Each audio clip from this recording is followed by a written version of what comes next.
Franchement, il y en a marre. Il y en a vraiment marre. Voilà, cette fois, vous avez atteint le summum. La vérité, je viens dire tout ce que tout le monde pense tout bas. Et on a ras le cul. Pourquoi? Pourquoi? Mais alors, pourquoi? Tout d'abord, attends, stop. Tout d'abord, je veux dire que il n'y a pas de nationalité ou de religion dans le crime. Quand t'es un criminel, point final. Il n'y a pas de t'es blanc, t'es rouge, t'es noir, t'es chinois, t'es musulman, on s'en fout. Maintenant, la question que je me pose, c'est pourquoi les médias, et surtout ici en Belgique, parce que voilà, pourquoi les médias, à chaque fois qu'il y a quelque chose, à chaque fois qu'il y a un meurtre ou quelque chose et qu'il s'agit d'un Marocain, surtout d'un Marocain ou d'un étranger en général, on va immédiatement montrer sa photo, sortir son nom, en même pas une heure, hein, dans les articles de journaux, il y aura sa photo, son nom, il y aura sa religion, ses origines, pourquoi, on va dire que c'était un voyou, que c'était un terroriste, un islamiste, tout ce que tu veux. Et là, je parle en fait de la situation du superviseur de la STIP qui s'est fait tuer. Comme par hasard, le criminel est un garçon, on va dire, d'origine belge, de souche, on va dire, qui s'appelle, je sais pas moi, Alain Van der Elst ou je sais pas comment. Et comme par hasard, il a fallu plus de 4 jours pour avoir son identité, alors que son identité, je la connaissais via mes permanents de la STIP qui nous avaient déjà donné son identité il y a plus de, enfin, depuis le jour où l'incident est arrivé.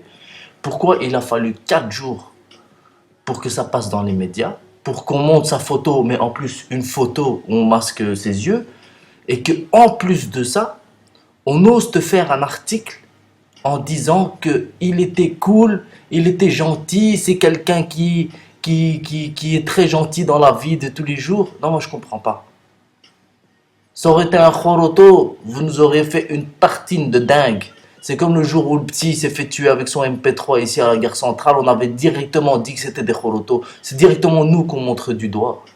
Et ça, il faudrait un moment que les médias ils comprennent qu'il y a des bons et des mauvais partout. Parce que là, si je devais suivre votre logique et être impartial, à ce moment-là, alors, je sais pas moi, si le type là, si le criminel qui a tué le superviseur de la STIP, je sais pas s'il est chrétien ou s'il est athée ou je sais pas quoi, mais il aurait fallu mettre Alain Van der Elst, christianiste, ou bien athéiste, a tué tel type, c'est un dangereux intégriste chrétien, ou je sais pas, voilà. Pourquoi je vois jamais ce genre d'écriture ou d'article juste après un meurtre, parce qu'un meurtre, ça restera un meurtre. Il a tué ce type-là, il a tué, il doit aller en prison comme tout le monde. Il faut mettre des articles comme tout le monde, comme vous faites des articles sur nous en parlant de nos origines, nos couleurs, de nos religions, de ce qu'on mange. Vous faites la même chose avec lui et vous le montrez directement parce que ça fait 4 jours qu'on connaît son identité. Voilà, point final. Et en résumé dans cette histoire, ce qui est bien et que ce soit bien, que ce soit quelqu'un, on va dire, d'origine belge, c'est juste pour vous prouver que la connerie humaine, elle n'a pas de nationalité ni de religion. Point final. On va arrêter de nous prendre pour des cons et faites tourner cette vidéo, bordel de merde. Montrons-leur qu'on n'est pas des agagen.